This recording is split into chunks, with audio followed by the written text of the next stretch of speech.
this is the one, it says here, element 2, that's the one we started with, and then 2 others, and those are the 2 discrete series. So this block, it's the set consisting of the trivial representation and the holomorphic discrete series and the anti-holomorphic discrete series, all at infinitesimal character rho.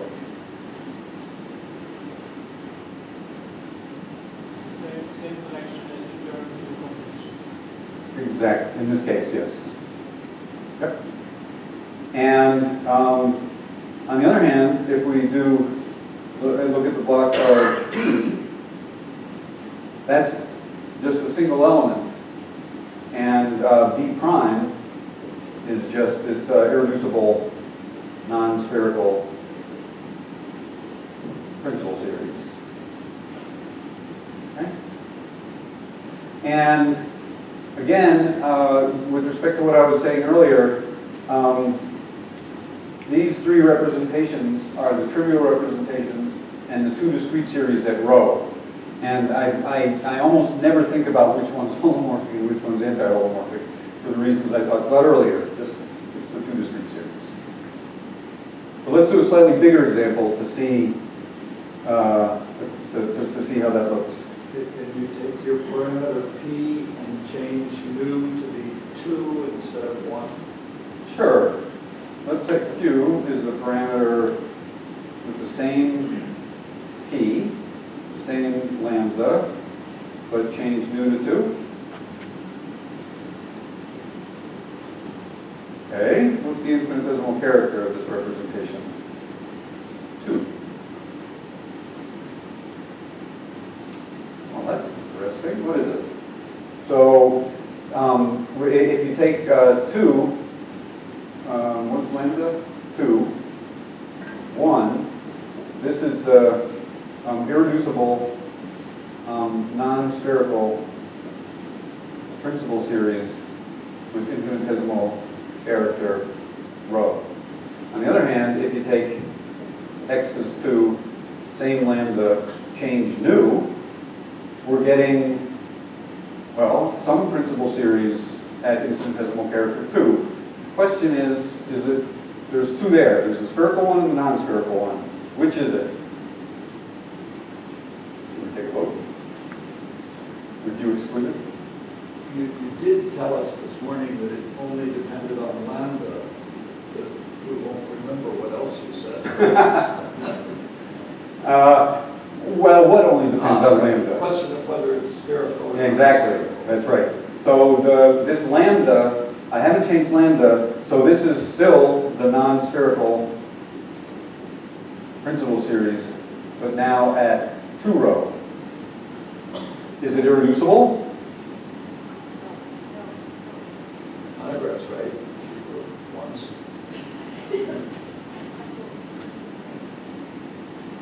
This becomes reducible. And this is a feature of the translation principle. Okay, and what's the quotient?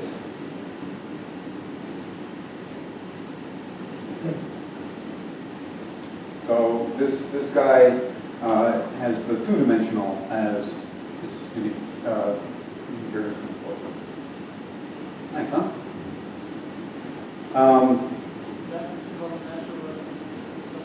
I was going to say Atlas, after 15 years of programming, is able to produce an action of SL2R on 2-dimensional. No, it doesn't need, it's not even that. It's producing the number 2. That's it. Okay, so let's do a slightly bigger example. Let's set G is equal to SP for R. And let's print the block of the trivial representation of G. Okay. So the trivial representation is parameter 10 down here. And there are 12 representations in this block. They're all at infinitesimal character rho. How do you know that? Sorry, what? In this representation, how do you know that? Well, because I asked for the block of the trivial, and it said the parameter defines element 10 of the following block. So it's telling me the one I started with is number 10. And But you can also see it in the sense of X and yes, you could also figure it out from that, various ways. X is very hard to understand anything from the value of X. Well, It's a number. yes. So in order to understand it, what you can do is print KGB of G. Okay, so these x's which are appearing here are 0 through 10. Here they are. And this is giving you lots of information. In particular, it's telling you the map from the KGB element to the carton. There are 4 cartons numbered 0, 1, 2, and 3. And these first 3 KGB elements are going to the compact carton number 0. So that says that these first 3 elements are, these first 4 elements, excuse me, are discrete series. Okay? So in this example,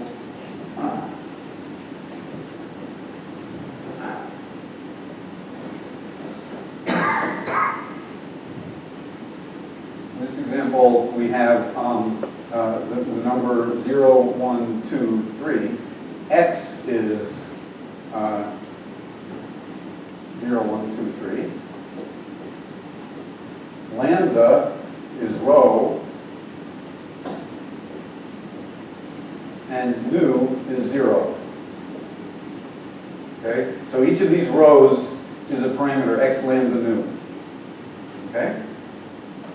It's kind of weird. All the lambdas are rho, but we've seen this before. That's okay. And the way you think of this is each of these is constructing the same character, rho, of the compact carton, but you have these different x's, and these are telling you different positive chambers. Same positive chamber, different carton involutions. Different carton involutions, correct. And if you want to think of these, if you fix this one, and you want to think of these as discrete series for this group, you have to use the Bob group element, which moves them to 0, and that moves the rows around. How do you know that these are discrete series? Because the carton is number 0. Can't you type is discrete series? The KGB element is here, and the discrete series are exactly the ones where the KGB element maps to carton number 0. A representation is tempered exactly when this new parameter is 0 in the Atlas world. In the real world, a representation is tempered exactly when the new parameter is purely imaginary. But for Atlas, nu is always rational, so purely imaginary, the only possibility is 0. So you know that it is tempered. We know information. Yeah, you know it's coming from the compact carton. That's You can see it from the imaginary roots too, right? That's also correct. If you looked at the types of roots here, both simple roots here. So let me draw a picture where you understand this. So these are the. What's the question, Joe? So these are the.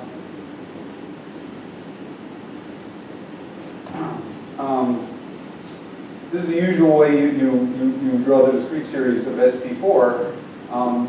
The Archandra parameters are here, here, here, or here. The Vol group has order 8, and the Vol group of K is 4, and that says. Sorry, what you wrote was true.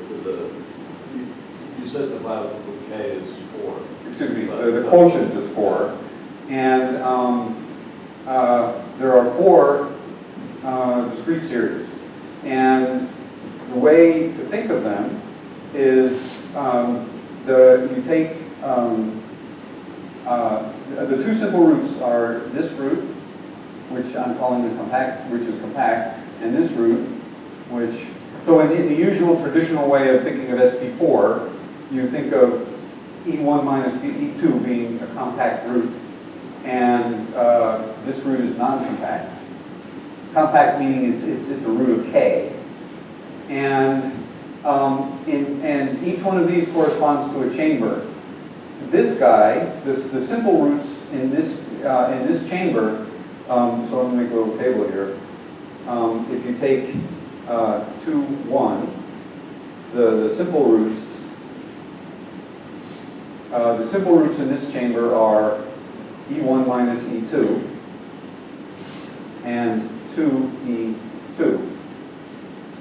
And if you take this to be your chamber, or this to be your chamber, or this to be your chamber, and in 2 minus 1, the simple roots are E1 plus E2 and minus 2E2.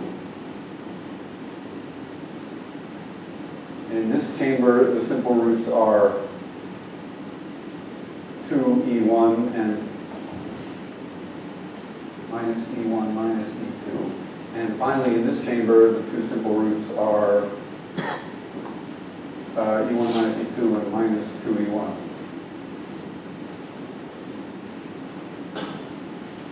If I understand correctly, what you see that the compact is compact, then you recognize Harshana parameter. Yes.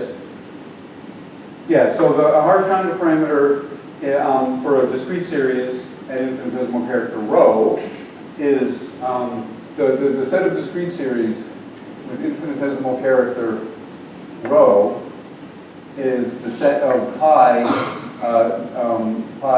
lambda, where lambda is conjugate to rho, modulo equivalence, and the equivalence is that pi lambda is isomorphic to pi y lambda if and only if y is in WK. So there are 8 possibilities. The whole log is at order 8, but you're modding out by WK, and so that's cutting you down to 4 discrete series. Okay? Now, in this chamber, this is compact, non-compact, non-compact, non-compact, non-compact, non-compact, compact, non-compact. So the only compact root is E1 minus E2. The other roots are non-compact. And that appears here. Actually, it appears here. For 2 of these KGB elements, both elements are non-compact. And for the other 2, one is compact and one is non-compact. So that tells you that this first discrete series is a large discrete series. And it tells you that this discrete series is a holomorphic discrete series. So this one here is what's called large. And this one here is holomorphic. And this one is anti-holomorphic. And this is the other large one. So I know I'm using some terminology people might not be familiar with, but it's how you understand the discrete series. And so, as in SL2, there are two discrete series. One's holomorphic and one's anti-holomorphic. And I don't want to. It's a choice which one you call which. Okay. So, Yes. again, sorry, as I know that I shouldn't apologize, but the thing is that I might create confusion with the sugar free one. But so how does this match with what we have Annegret was telling us about the Langlands parameters, the x integration, the real parabolic? That's an excellent. And so let me finish. And Yeah. the x being the largest one in the pullback from the pullback regime of the x. So because here all the x's show up. Yeah. So what these are not. Okay, that's an excellent question, and let me illustrate it. let's set P is equal to the trivial of G. What's the And- question? The question is, how does this relate to what Annegret was talking about induction from real parabolics? So, for example, the first 4 are discrete series, and the last 2 are principal series that are induced from the Borel, and the other ones are induced from something in between, and you'd like to see how to see that, right? So, for example, let's take the,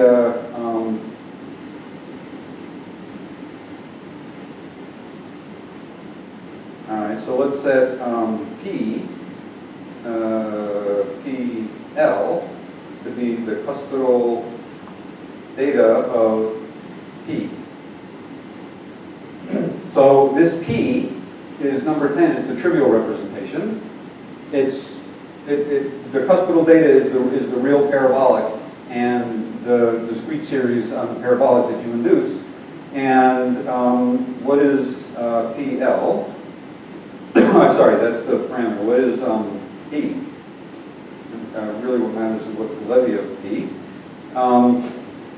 This is telling me that the cuspidal data, so the cuspidal data meaning the real induced data for this thing, is the levy factor is GL1 cross GL1. So that's telling you that this thing is induced from the Borel, and it's handing you a character, P sub L. It's a character of this levy factor, and if you plug this into Annegret's machine and induce it, you'll get P. So can I go back? Yes. And the X here is the same X that we have in your list? Say which X? The first. Uh, Same thing you're parameter. That's complicated. Yes, that is complicated. Yeah. So in this case it is, but it might not be in general. And it won't be in general. Because this X that it's picking is this, I think, the maximal one that Annegret was talking So about. in the non-index, not all of the X's will show up. Yeah, I understand. If So, you take element 4, for example, you'll get a different X. for P in the block of the trivial representation of G, let P, PL, be the cuspidal data of P in print S X of P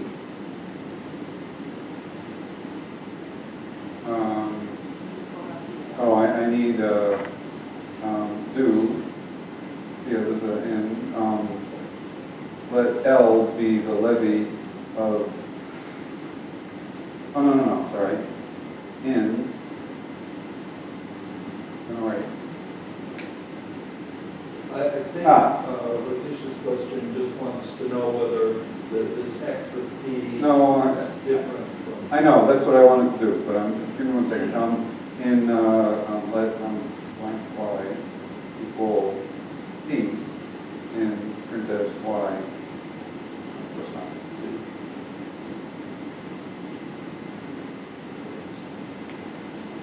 Sorry.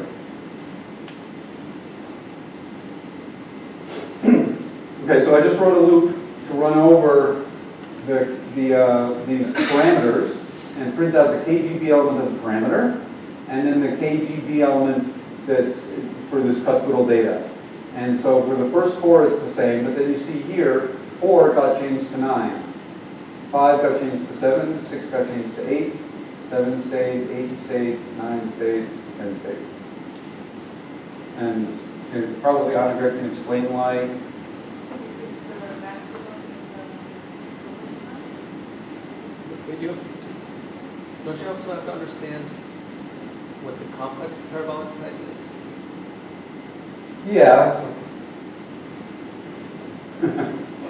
Yes, you're right. That's whoa. I do. What happened? Did you change your space?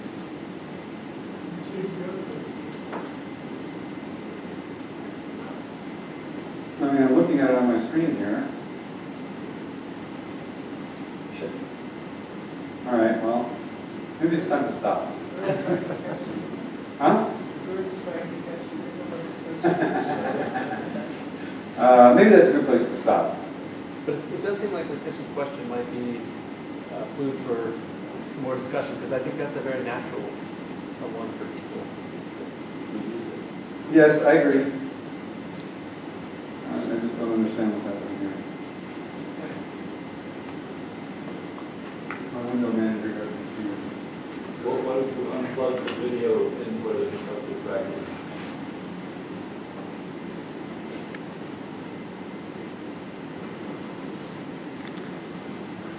Anyway, we're done for now, though, right? So. Yeah, I think that's a good place to stop. And thanks for reminding me to save the session.